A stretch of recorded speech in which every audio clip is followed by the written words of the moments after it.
Hello po sa inyo. Welcome po sa Chef Ron Bilaro YouTube channel. Medyo kakaiba po ang timplada ng ulam natin ngayon. Fried chicken na, pero may chicken breast pa. Kung approve po sa inyo ang ganitong ulam, isang thumbs up nga po dyan sa comment section. Salamat po. Medyo luto-luto na yung ating kamatis, sibuyas at bawang. Ilagay na po natin itong ating manok. Pates, konti lamang ha, sa kutsara. Kabute. Ilalagay ko na po.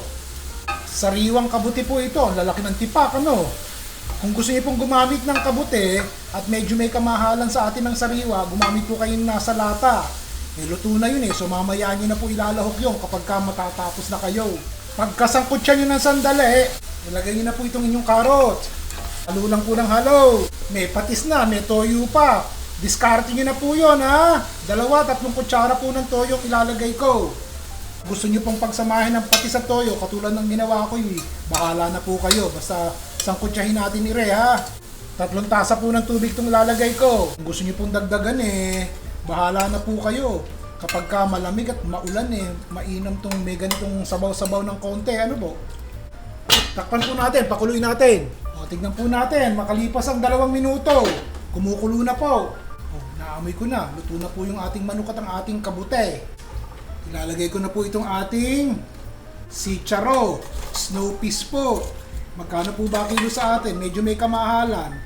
Ang istorya po nito gusto ko talagang ilagay Baguio beans, bichuelas. Kaya lang po wala akong makitang bichuelas din sa lugar ko Naghanap talaga at nag-ikot-ikot para mura-mura ng konti. Ito lang po ang pwede kong ilagay na parang akmang-akma din sa gagawin natin. Kaya ito po ang aking inihalo. Pero kung gusto niyo po ng pechay, repolyo, Baguio beans, yun po bang mga ganon na medyo kayang-kaya ng bulsa kaysa ganiring sicharong parang gintong-ginto sa atin ng presyo.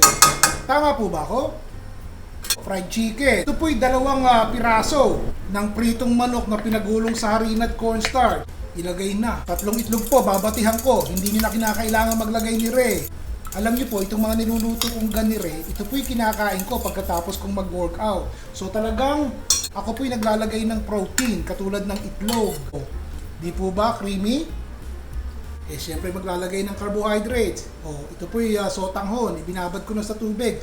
Konti lang po ang carbohydrates na ilalagay ko. Wag lang hindi malagyan ng kaunti. Naibabad ko na po yung sotanghon kaya malambot-lambot na siya ng kaunti so hindi na matagal. Hinaan nyo po yung apoy, hayaan nyo mamumuo ng kaunti yung ating itlog. Takpan po natin, tapos!